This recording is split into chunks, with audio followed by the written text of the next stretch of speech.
Hi guys, welcome back to the channel. I'm Off-Spoke Aidan. I'm Gaynor. I'm Sophie. And today we've got the Green Beret who went on a one-man rampage to save his comrades. Yeah, I've heard about this guy. I think he's called Roy.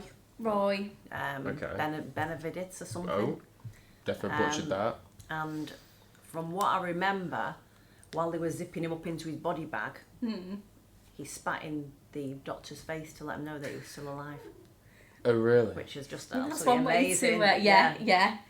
Oh That's, my gosh. you were just saying, weren't you, it'd be your worst nightmare to To be buried alive. Yeah. Yeah. Like, I literally think about it like, not that it's probably likely a possibility, but yeah, that's like my biggest fear ever. Yeah. Yeah. I Cremate hate me. Yeah. I hate anything like that. Like sometimes Darren chops my Right. heads under the covers in a panic. Anyway, let's watch the video.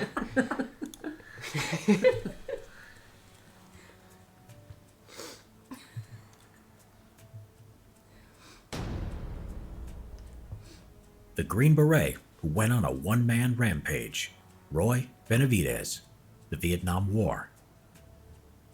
Roy Benavidez's life had been rough as a child. Both his parents had died. He was bullied by his classmates because of his mixed Yaqui Indian and Mexican heritage and had to leave school in 8th grade to help his family. At the age of 19, Benavidez joined the Army, serving in the Korean War in the Texas Army National Guard. He married Hilaria Lala Coy Benavidez in 1959 and completed airborne training, becoming assigned to the 82nd Airborne Division. In 1966, Sergeant Roy Benavidez was in hospital after stepping on a landmine. Doctors said he would never walk again. He had been sent to Vietnam in 1965 as an advisor for the ARVN troops there.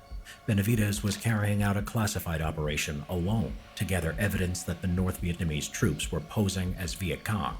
While he was on patrol along a narrow trail disguised as a Viet Cong guerrilla, he stepped on a landmine. Sometime later, a squad of Marines came across Benavidez. They initially thought it was a booby trap, but were surprised when they flipped him over and discovered the man in Viet Cong pajamas was Hispanic and wearing U.S. Army dog tags. He was soon evacuated to the hospital. In hospital in the U.S. 2 months later, Benavidez had recovered and awoke. His memories came back to him. The doctor told him he would never walk again. His spine had been damaged and his brain had rattled in his skull. Nevertheless, Benavidez, sitting in his wheelchair, begged the doctors not to discharge him from the Army. The Army was his life. Determined, Benavidez got up from his bed night after night, dragging himself to the wall and putting weight on his legs.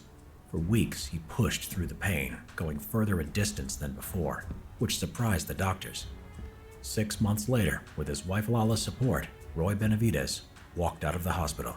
Wow. He was promised only a desk job at Fort Bragg, North Carolina, but determined and exercising every day, he trained vigorously and qualified for the Special Forces, also known as the Green Berets.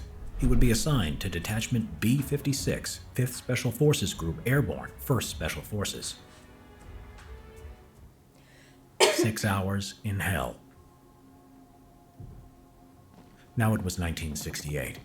Staff Sergeant Roy Benavidez, now with the code name Tango Mike Mike, was back in Vietnam and was off duty attending church, but his mind was fixed on the panicking radio chatter from the front lines. In Loc Ninh, Vietnam, near the Cambodian border, a 12-man Special Forces reconnaissance team, which included his close friends, Sergeant First Class Leroy Wright, Staff Sergeant Lloyd Frenchie Mousseau, Specialist 4 Brian O'Connor, and 9 Montagnard tribesmen who were part of the Civilian Irregular Defense Group Program, or CIDG, were surrounded by a battalion numbering 1,000 battle-hardened North Vietnamese soldiers. Everyone in the unit had been wounded or killed in earlier fighting, and 3 of the helicopters sent to rescue them had been unable to extract them due to heavy enemy fire.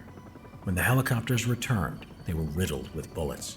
One of them, the door gunner, Michael Craig, aged 19, had been hit several times and died in Benavidez's arms. There was no way Benavidez was going to leave his friends out in the jungle. Benavidez jumped onto a returning helicopter that was going back in, volunteering so quickly that he didn't have time to get his M16, so was only armed with a Bowie knife and medical supplies. Benavidez described it as going into autopilot. As he was approaching the extraction zone, Benavidez realized his fellow team members were too severely wounded to run the distance to the helicopter. There was so much enemy gunfire that the pilot, Larry McKibben, had to zigzag in an attempt to dodge it, but was nevertheless able to provide covering fire. Benavidez jumped out with a medical bag and ran through the jungle to the wounded men under heavy enemy fire, taking a shot to the leg, which he initially thought was a thorn bush. He found Mousseau first, against a tree whose eyeball had been shot out and was hanging down his cheek, but was determined to keep shooting back. The CIDG were in a pool of blood and patched up as best they could. Benavidez dragged everyone into a defensible position to direct their fire at the enemy and provided morphine to the wounded. He then saw O'Connor and an interpreter CIDG who he motioned to move over to him, but the gunfire started again, and they took cover. Another round then hit Benavidez in his thigh. On adrenaline, he popped the green smoke for McKibben in the rescue helicopter to pick them up. While everyone who could move got into the chopper, he suppressed the tree line with an AK-47 he had picked up to cover O'Connor and the interpreter who crawled towards the helicopter. Now Benavidez was looking for the team leader, Sergeant First Class Leroy Wright, who had been killed and who also had intel on him that could not get into enemy hands. Benavidez found his body and proceeded to drag him to the chopper when he was shot again, this time in the stomach, and hit in the back by shrapnel from a nearby grenade, knocking him out. When he awoke, Benavidez was forced to leave his dead friend's body. Disaster had also struck. The chopper had crashed to the ground from enemy fire. The pilot, McKibben, was dead. 5 of the men on board, including Mousseau, survived the crash, as did O'Connor and the interpreter who didn't get into the helicopter. Benavidez pulled them out of the wreckage, dispensed morphine, set up a perimeter around the crash site, and called in heavy air support from the F-100s above, which dropped napalm on the enemy position. When the jets ran out of fuel and had to leave, the enemy machine gun fire started again. Benavidez gave O'Connor a third shot of morphine and took another bullet to the leg. Should this guy not put morphine in himself? How's he still walking? Just give me 3 lots to his mate. I think the adrenaline inside him is just is not, you know, is He's been shot 4 times at this point. yeah, I know. But I'm saying, obviously, the adrenaline's just keeping him going. Yeah. He's just like an autopilot. It's like Johnny Rambo. Yeah. Position was surrounded by North Vietnamese soldiers. It looked hopeless. But a helicopter finally came to their rescue. Benavidez and the rescue team carried and dragged the wounded men onto the chopper, but the landing zone was still being fired upon by NVA troops, to the extent that 2 men were shot in the back as they crawled to it. Shrapnel wounds to his face from earlier caused Benavidez's vision to be blurred from the blood in his eyes. When he went to get Mousseau, an NVA soldier butted his rifle into Benavidez's head and jaw and slashed his arm with his bayonet. Jesus. He shouted to O'Connor to shoot, but he was too drugged from morphine to react. Benavidez pulled out his Bowie knife and stabbed the NVA soldier till he was dead. He then dragged Mousseau to the helicopter and killed 2 more NVA with an AK-47 who were out of the helicopter's side gunner's arc of fire. And then he made one more trip to get the interpreter and destroy any classified material, with blood still obscuring his vision. Only then did he allow the others to pull him onto the helicopter, the last man to leave the battlefield. At this point, the round that had hit his stomach had exposed his intestines, which he was trying to hold in with his hands.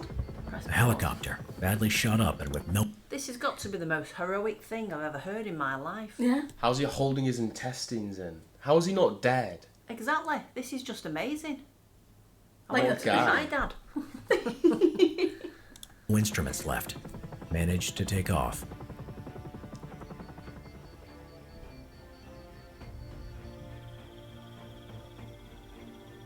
When they landed, the wounded were unloaded and examined one by one.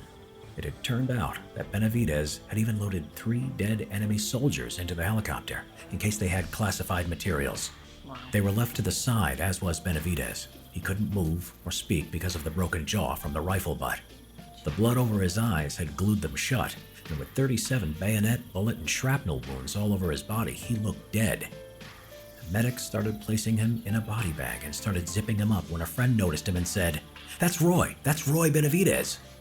The doctor said there was nothing that could be done, but Benavidez mustered his last bit of energy and spat in the doctor's face, causing the doctor to say, "I think he'll make it." He was flown to Japan for intensive surgery, then Brooke Army Medical Center, Fort Sam Houston, where he stayed for almost a year.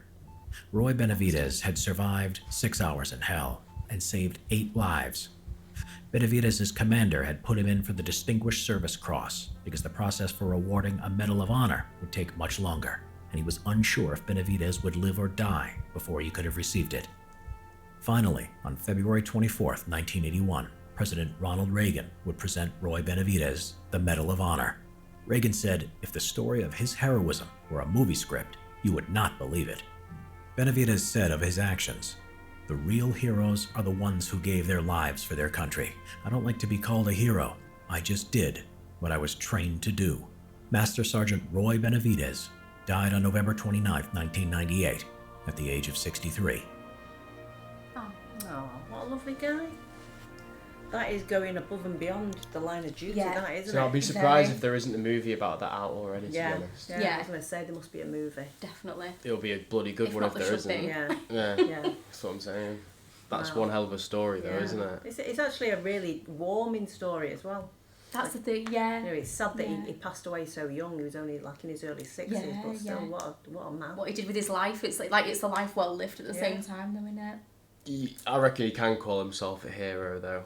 Yeah. Saying He's he been very can't call him humble. because the other one's died and he's still alive, but Yeah. realistically. Yeah, he is. Anyway, hope you guys enjoyed the video. If you did, please like and subscribe, and we'll catch you on the next one. Bye. Cheers. Bye.